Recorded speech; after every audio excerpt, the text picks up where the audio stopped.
سورۃ الصف کا آغاز ہے۔ سورۃ الصف مدنی ہے، ہجرت کے بعد اس کا نزول ہوا ہے۔ قرآن پاک کی ترتیب کے اعتبار سے اس کا نمبر 61 ہے، نزول کے اعتبار سے اس کا نمبر 109 ہے۔ اس میں 14 آیتیں ہیں اور 2 رکوع ہیں۔ صف کے معنی وہی ہیں جو ہماری اردو میں صف کے معنی ہیں، جیسے نماز کے لیے صفیں بناتے ہیں، جہاد میں مجاہدین صفیں بناتے ہیں، قطار، لائن۔ اس سورہ مبارکہ میں اللہ کی راہ میں جہاد کرنے والے مجاہدین جب دشمن کے خلاف وہ صف بندی کرتے ہیں تو ان کی صف بندی کو ذکر کیا گیا اور ان کی صف بندی کی تعریف کی گئی۔ اس مناسبت سے اسے سورۃ الصف کہتے ہیں۔ بسم اللہ الرحمن الرحیم، اللہ کے نام سے شروع جو بہت زیادہ مہربان نہایت رحم کرنے والا۔ سبح للہ ما فی السماوات وما فی الارض، جو کچھ آسمانوں میں ہے اور جو کچھ زمین میں ہے سب اللہ کے لیے پاکی بیان کر رہے ہیں۔ وَهُوَ الْعَزِيزُ الْحَكِيمُ، اور وہی غالب حکمت والا ہے۔ یا ایھا الذین آمنوا، اے ایمان والوں، لم تقولون ما لا تفعلون، جو بات تم کرتے نہیں وہ کہتے کیوں ہو؟ اس آیت کریمہ کا شان نزول اس طور پر ہے کہ بعض مسلمانوں نے یہ دعویٰ کیا کہ اگر اسلام کے لیے ہماری جان کی ضرورت پڑی تو ہم اپنی جان دیں گے، اور مال کی ضرورت پڑی تو مال دیں گے۔ اور انہوں نے اس خواہش کا اظہار کیا کہ کاش ہماری جانیں اللہ کی راہ میں قربان ہو جائیں۔ اس وقت جہاد فرض نہیں تھا، لیکن جب جہاد فرض ہوا تو یہی لوگوں میں سے بعض لوگ گھبرا گئے اور وہ جہاد سے پیچھے ہٹنے لگے۔ تو فرمائے اے ایمان والوں، وہ بات کہتے کیوں ہو جو کرتے نہیں ہو؟ یعنی ایسے دعوے کیوں کرتے ہو جن پر خود عمل نہیں کرتے؟ انسان اچھی باتوں کا دعویٰ کرے تو پھر عمل کر کے بھی دکھائے۔ اسی طرح یہ آیت کریمہ ان لوگوں کے لیے بھی تنبیہ ہے کہ جو دوسروں کو تو اچھی باتیں بتاتے ہیں مگر خود عمل نہیں کرتے۔ اس لیے کہ جب انسان کو کسی گناہ کے نقصانات معلوم ہوں پھر بھی وہ اس گناہ سے نہ بچے تو کتنے افسوس کی بات ہے۔ اس کی مثال تو ایسے ہے کہ جسے معلوم ہو کہ آگ میں ہاتھ ڈالنے سے ہاتھ جل جائے گا، پھر بھی اپنا ہاتھ آگ میں رکھ دے تو اب ہاتھ جل جائے تو کتنی افسوس کی بات ہے کہ انسان جاننے کے باوجود اپنا نقصان کرے۔ اس کی دوسری مثال یوں دی جا سکتی ہے کہ اگر کوئی کسی روڈ پر گزرے اور دن کے وقت میں کھدائی ہوئی ہو، اسے معلوم نہ ہو، اور وہ رات کے وقت بڑی سپیڈ کے ساتھ اپنی اسکوٹر سے گزرے اور اس گڑھے میں گرنے کی وجہ سے وہ شدید زخمی ہو جائے تو زخم تو اسے آئے ہیں، افسوس بھی ہوگا، مگر زیادہ افسوس اس شخص کو ہوگا کہ جسے معلوم تھا کہ یہاں پر گڑھا ہے، رات کو جب یہ گھر سے نکلا تب بھی اسے معلوم تھا کہ اس روڈ سے میں گزر رہا ہوں، یہاں پر اسپیڈ سے مجھے نہیں جانا بلکہ مجھے اس گڑھے کا خیال کرنا ہے، لیکن پھر بھی اس نے خیال نہ کیا تو اسے 2 افسوس ہوں گے۔ ایک تو زخمی ہونے کا افسوس ہوگا اور ایک اپنی معلومات پر عمل نہ کرنے کا افسوس ہوگا۔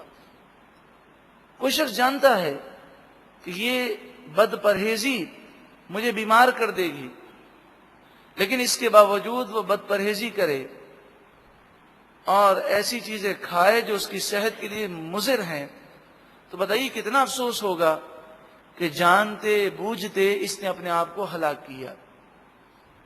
اللہ رب العالمین ہمیں قول اور فعل کے تضاد سے محفوظ فرمائے، اچھی باتیں جاننے اور ان پر عمل کرنے کی توفیق عطا فرمائے۔ یا ایھا الذین آمنوا، اے ایمان والوں، لم تقولون ما لا تفعلون، جو کرتے نہیں وہ کہتے کیوں ہو۔ اس سے یہ مراد نہیں کہ انسان نیکی نہ کرتا ہو تو نیکی کی دعوت نہ دے، بلکہ مراد یہ ہے کہ تنبیہ کرنا مقصود ہے کہ سوچو تمہاری گفتگو، تمہارے دعوے کتنے پیارے ہیں، مگر تم اپنے دعوے پر عمل نہیں کرتے۔ مثلا ہم سے کوئی پوچھے کیا تم اللہ سے ڈرتے ہو، اور اگر کوئی کہے کہ میں نہیں ڈرتا تو وہ کافر ہو جائے گا، تو کہنا تو یہی پڑے گا کہ ہاں میں اللہ سے ڈرتا ہوں۔ کوئی ہم سے پوچھے کیا تمہیں اللہ اور اس کے رسول سے محبت ہے، تو یہی کہنا پڑے گا کہ ہاں مجھے اللہ اور اس کے رسول سے محبت ہے۔ اگر کوئی کہے نہیں ہے محبت تو کافر ہو جائے گا۔ اللہ اور اس کے رسول سے محبت ہے اور میں اللہ سے ڈرتا ہوں، لیکن اس کے باوجود کیا ہمارا عمل اس پر ثبوت پیش کرتا ہے کہ اللہ سے ڈرنے والے، اللہ سے محبت کرنے والے، اس کے نبی سے عشق کرنے والوں کے ایسے اعمال ہوتے ہیں کہ وہ اللہ اور اس کے رسول کی نافرمانی کریں؟ تو ان تمام باتوں کا ہرگز یہ مطلب نہیں کہ اچھی بات انسان کہنا چھوڑ دے۔ آپ اگر کسی کو کسی چیز کا نقصان بتاتے ہیں تو آپ کو ثواب ملے گا کہ آپ نے بتایا کہ یہ چیزیں کھانے میں نقصان دہ ہیں، صحت کے لیے مضر ہے، مگر کما حقہ آپ کو فائدہ اس وقت ہوگا کہ جب آپ خود بھی بچیں، ورنہ ہو سکتا ہے جس کو آپ نے بتایا وہ تو اپنی صحت کا خیال رکھنے میں کامیاب ہو جائے اور خود آپ بد پرہیزی کرنے کی وجہ سے بیمار پڑ جائیں۔ اسی لیے فرمایا کچھ لوگ جنت میں ہوں گے، انہیں جہنم کا منظر دکھایا جائے گا، تو جہنم میں وہ بعض لوگوں کو دیکھیں گے کہ ان کے پیٹ سے آنتیں نکلی ہوئی ہیں اور وہ اپنی آنتوں کے ارد گرد گھوم رہے ہیں چکی کی طرح، اور ان کے ہونٹوں کو کینچیوں سے کاٹا جا رہا ہے، شدید عذاب دیا جا رہا ہے۔ تو وہ لوگ ان سے کہیں گے ارے ہم گناہگار تھے، مگر تمہاری باتیں سن کر ہم نے نیکی اختیار کی، ہم جنت میں چلے گئے، تم نے ہمیں ایسی ایسی باتیں بتائیں، مگر یہ تم یہاں جہنم میں کیوں چل رہے ہو؟ تو وہ کہیں گے کہ اچھی باتیں ہم کرتے تو تھے مگر ہم نے خود اس پر عمل نہ کیا، تو جب ہم نے خود عمل نہ کیا تو آج گناہ کرنے کی وجہ سے ہم جہنم میں جل رہے ہیں۔ کوئی سگریٹ کے نقصان کسی کو بتائے اور دوسرا شخص سگریٹ کو چھوڑ دے تو وہ تو نقصان سے بچ گیا، لیکن خود نقصان بتانے والا وہ سگریٹ پیتا رہے اور اس کی وجہ سے اگر کینسر ہو جائے، وہ ہلاکت کے قریب ہو جائے، تو بتائیے کتنے افسوس کی بات ہے کہ ایک چیز جانتے ہوئے بھی اپنے آپ کو اس نے تباہ کر لیا۔ گو کہ سگریٹ کا نقصان دنیا میں ہے، لیکن گناہوں کا نقصان تو دنیا میں بھی ہے اور آخرت میں بھی ہے۔ یا ایھا الذین آمنوا، اے ایمان والوں، لم تقولون ما لا تفعلون، جو کرتے نہیں وہ باتیں تم کہتے کیوں ہو، تمہارے قول اور فعل میں تضاد کیوں ہے؟ کبر مقتا عند اللہ ان تقولوا ما لا تفعلون، اللہ کے نزدیک یہ بہت بری بات ہے کہ جو تم کرتے نہیں اس کے متعلق بات کرو، یعنی یہ بہت بڑا نقصان ہے کہ انسان نقصان کے پہلو کو جانتا ہو پھر بھی بچنے کی کوشش نہ کرے، یہ محرومی ہے۔ یہاں پر یہ بھی درس ہے کہ انسان دعویٰ تو محبت رسول کا کرے، اور کہے غلام ہیں نبی کے غلام ہیں، غلامی رسول میں موت بھی قبول ہے۔ لیکن آپ دیکھیں، اعمال کو دیکھیں تو نمازوں سے دور ہیں، سنتوں سے دور ہیں، گناہوں میں پڑے ہوئے ہیں، پتہ سب کچھ ہے۔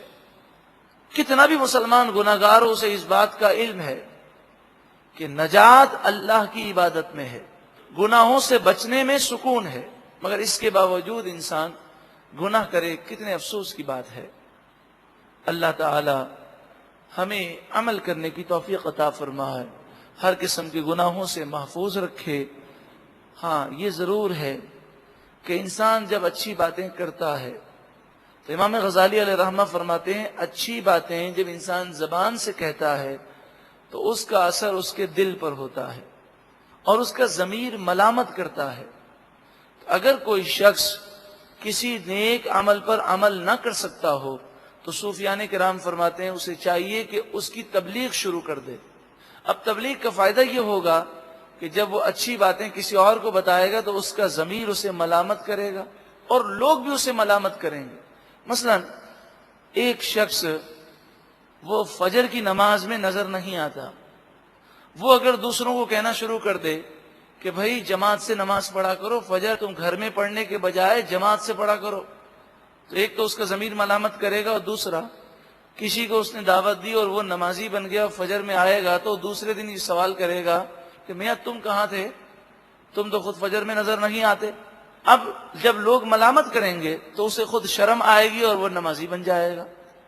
تو اپنی اصلاح کرنے کا یہ بھی طریقہ ہے کہ جس چیز پر آپ عمل نہیں کر سکتے اس کی تبلیغ شروع کر دیں، تو اس کا نتیجہ یہ ہوگا کہ لوگ بھی ملامت کریں گے، ضمیر بھی ملامت کرے گا، اور زبان دل کا آئینہ ہے، جو زبان سے بار بار کہیں گے اس کا اثر دل پر بھی ہوگا اور انشاءاللہ ہماری اصلاح ہو جائے گی۔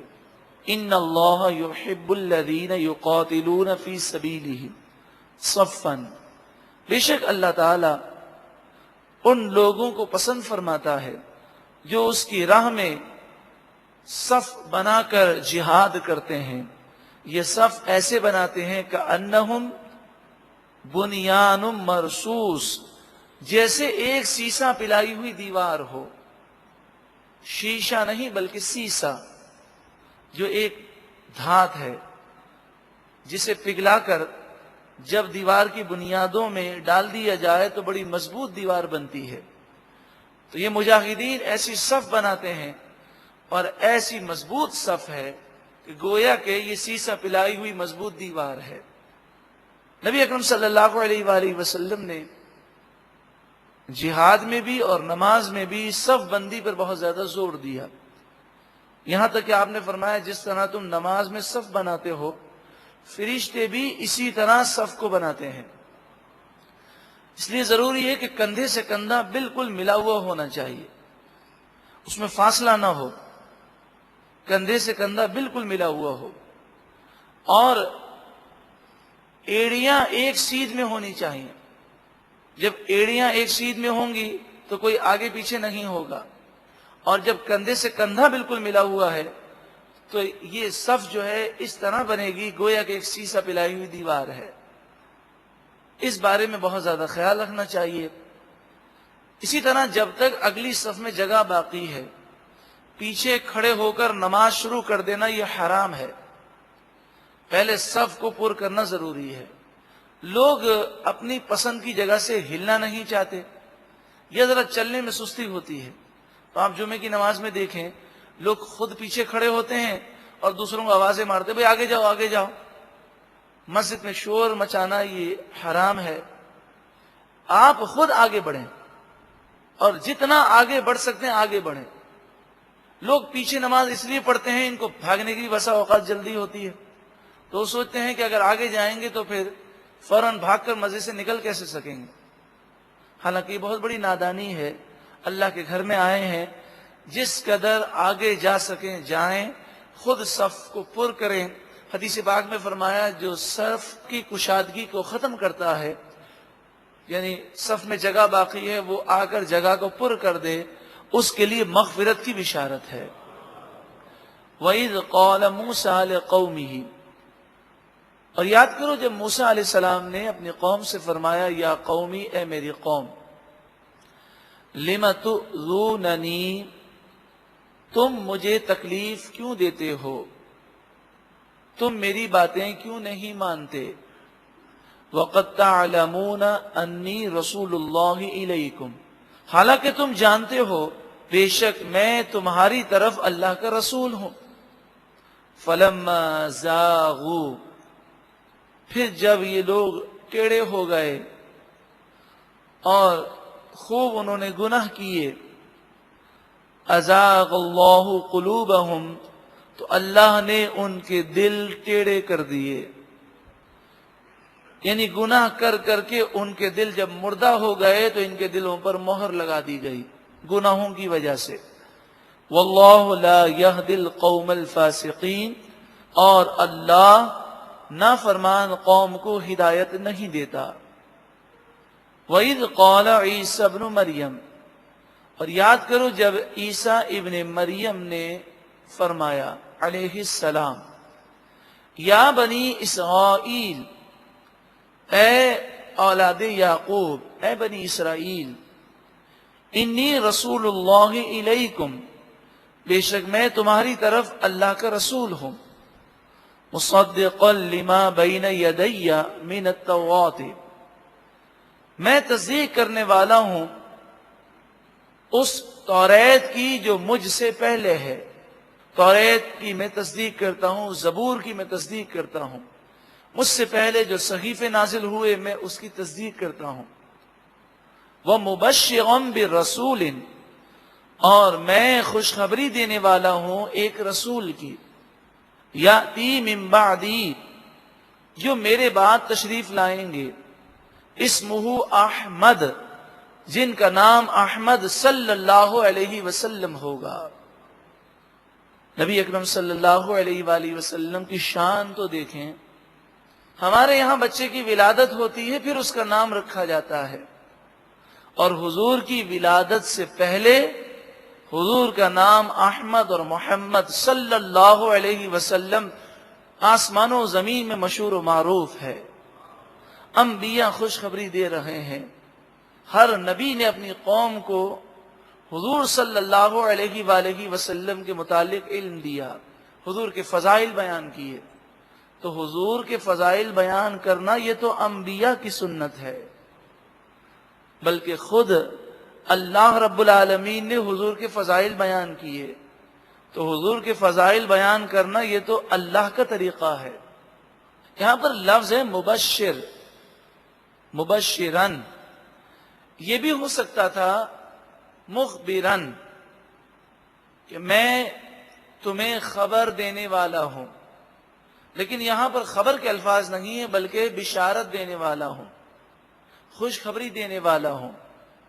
یہ بشارت کے الفاظ اس لیے ہیں کہ نبی اکرم صلی اللہ علیہ وآلہ وسلم، آپ کی شان اس قدر بلند و بالا ہے کہ حضور کی آمد سے پہلے حضور کے فضائل جب پچھلی قوموں کو بتائے گئے تو وہ حضور کا نام سنتے ہی ان کے چہروں پر خوشی کے آثار آ جاتے۔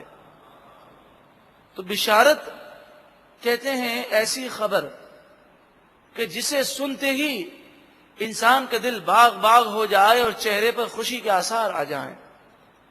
تو حضور اقدس صلی اللہ علیہ وآلہ وسلم کا نام نامی، اسم گرامی اور آپ کے فضائل سن کر مومنین کے چہرے خوشی سے کھل جاتے ہیں۔ پھر کتنا بد نصیب ہوگا کہ جو حضور کے فضائل سن کر اس کا چہرہ بجھ جائے، وہ حضور کے فضائل سننے کو تیار نہ ہو۔ اللہ تعالی ہمیں حقیقی محبت اور الفت عطا فرمائے۔ آپ کا نام احمد ہے صلی اللہ علیہ وآلہ وسلم، اس کے معنی ہے سب سے زیادہ اللہ کی تعریف خوبی بیان کرنے والا۔ آپ کا نام محمد ہے صلی اللہ علیہ وسلم، جن کے معنی ہیں وہ ذات جن کی بار بار اور خوب تعریفیں کی گئیں۔ تو احمد معنی یہ ہے کہ حضور اللہ کی خوبی بیان کرتے ہیں، اور محمد کے معنی یہ ہے کہ اللہ حضور کی خوبیاں بیان فرماتا ہے. فلما جاءہم بالبینات، پھر جب ان کے پاس وہ روشن نشانیاں لے کر آ گئے، یعنی آقا دو جہاں صلی اللہ علیہ وسلم قرآن پاک لے کر آئے. قالوا، کافر بولے، ھذا سحر مبین، یہ قرآن تو کھلا جادو ہے، یعنی نعوذ باللہ من ذالک، جادو کی طرح باطل اور بیکار ہے، نعوذ باللہ من ذالک. یہ انہوں نے بے ادبی کی. ومن اظلم ممن افترى علی اللہ الکذب، اور اس سے بڑھ کر ظالم کون کہ جو اللہ پر جھوٹ باندھے. وَهُوَ يُدْعَى إِلَى الْإِسْلَامِ، حالانکہ اسے اسلام کی طرف بلایا جاتا ہے تو وہ اسلام کی طرف آنے کے بجائے اللہ پر جھوٹ باندھتا ہے. وَاللَّهُ لَا يَهْدِي الْقَوْمَ الظَّالِمِينَ، اور اللہ ظالم قوم کو ہدایت نہیں دیتا. لوگ اسلام کو مٹانے کی کوشش کرتے تو اگلی آیت میں ایک نظریہ بیان کیا جا رہا ہے، جسے روشن خدا کرے اسے کوئی بجھا نہیں سکتا. کوئی آگ جل رہی ہو اور پھونک مارے، اس آگ کی روشنی کو بجھانا چاہے تو پھونک مارنے سے آگ کی روشنی میں اضافہ ہوتا ہے کہ کمی واقع ہوتی ہے؟ اضافہ ہو جاتا ہے. آج بھی دیہاتوں میں آگ جلانے کے لیے اور وہ کھانا پکانے کے لیے آگ کے اندر وہ پھونک مارتے ہیں. تو اسی طرح اسلام کے خلاف جب بھی کسی نے سازش کی، اسلام کو مزید ترقیاں ملی ہیں. یریدون، وہ چاہتے ہیں، لیطفئوا نور اللہ بافواہہم، اللہ کے نور کو اپنے منہ سے پھونک مار کر بجھا دیں. نور سے مراد قرآن ہے، نور سے مراد اسلام ہے، نور سے مراد حضور صلی اللہ علیہ وسلم کی ذات ہے. واللہ متم نورہ، حالانکہ اللہ تعالیٰ اپنے نور کو مکمل فرمانے والا ہے. اللہ تعالیٰ اپنے نور، جو نور اسلام ہے، نور قرآن ہے، نور محمدی ہے صلی اللہ علیہ وسلم، اللہ تعالیٰ ان کی عظمتوں میں اضافہ فرمانے والا ہے. وَلَوْ كَرِهَ الْكَافِرُونَ، اگرچہ کافروں کو برا لگے. هُوَ الَّذِي أَرْسَلَ رَسُولَهُ بِالْهُدَى، وہ ذات جس نے اپنے رسول کو ہدایت کے ساتھ بھیجا، وَدِينِ الْحَقِّ، اور دین حق کے ساتھ بھیجا، لِيُظْهِرَهُ عَلَى الدِّينِ كُلِّهِ، تاکہ اللہ تعالیٰ اس دین کو تمام دینوں پر غالب کر دے. وَلَوْ كَرِهَ الْمُشْرِكُونَ، اگرچہ مشرکوں کو برا لگے. تو دین اسلام غالب ہے. دلائل کے اعتبار سے تو ہر وقت غالب ہے، کہ جو دلائل دین اسلام کے پاس ہیں اتنے مضبوط دلائل کسی اور کے پاس نہیں. فطرت کے لحاظ سے دیکھا جائے، عقل کے لحاظ سے دیکھا جائے تو دین اسلام ہی کامل دین ہے، سچا دین ہے. لیکن ظاہری طور پر اسلام کو غلبہ نصیب ہوا، پھر بظاہر دنیاوی طور پر مسلمانوں کو شکست ہوئی، پھر مسلمانوں کو فتح ملی، پھر شکست ہوئی، پھر فتح ملی. یہ اونچ نیچ کا سلسلہ جاری رہا. لیکن جب قیامت واقع ہونے والی ہوگی اور حضرت امام مہدی رضی اللہ تعالی عنہ پیدا ہوں گے، پھر آپ لوگوں پر ظاہر ہوں گے اور حضرت عیسیٰ علیہ السلام کا نزول ہوگا، تو اس وقت پوری دنیا میں ایک ہی دین باقی رہے گا، وہ دین اسلام ہے. دوسری بات، مسلمانوں کے عروج و زوال سے یہ مسلمانوں کا عروج و زوال ہے. اسلام ہر حال میں عروج پر ہے، اسلام ہر حال میں غالب ہے. ہاں، مسلمانوں کا عروج و زوال یہ ان کی بدعمالیوں کا نتیجہ ہے کہ عروج جو ہے وہ زوال میں تبدیل ہو جاتا ہے. لوگ ایک دوسرے سے کہتے ہیں کہ کوئی اچھی بزنس کی لائن ہو تو مجھے بتانا. پھر کوئی آ کر انہیں کہے کہ میں آپ کو بزنس کی ایک ایسی لائن بتاتا ہوں کہ جس میں نقصان کا اندیشہ نہیں ہے اور نفع بھی کئی گنا ہے، تو بتائیے کیا ہم اس کی بات غور سے نہیں سنیں گے؟ کیا ہمارے بس میں ہوگا تو وہ بزنس کی لائن ہم اختیار نہیں کریں گے؟ پھر وہ بتانے والا ہمارا محسن ہو تو بتائیے ہم اس کی بات پہ کتنا عمل کریں گے؟ ہم اب سوچیں، اللہ رب العالمین جو خالق کائنات ہے وہ ہمیں ایک بزنس کی لائن بتا رہا ہے.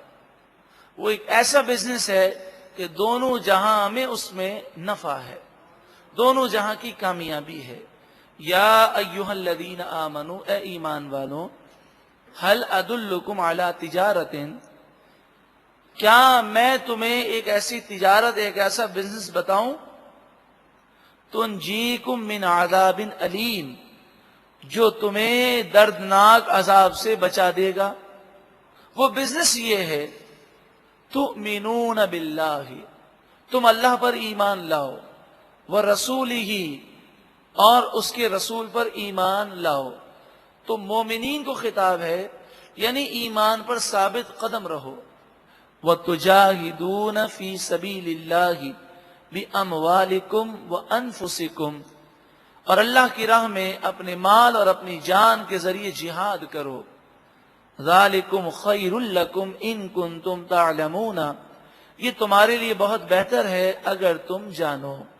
جب تم یہ سارے کام کرو گے، اللہ اور اس کے رسول پر ایمان لا کر ثابت قدم رہو گے، ان کی فرما برداری کرو گے، اور اسلام کی خاطر اپنی جان اور اپنا مال قربان کرنے میں تم کوئی کمی نہیں رکھو گے، کوئی کجی نہ رکھو گے، دل کھول کر اللہ کی راہ میں سب کچھ قربان تم کر دو گے، اس کے لیے تیار رہو گے، یغفر لکم ذنوبکم، اللہ تمہارے گناہوں کو بخش دے گا.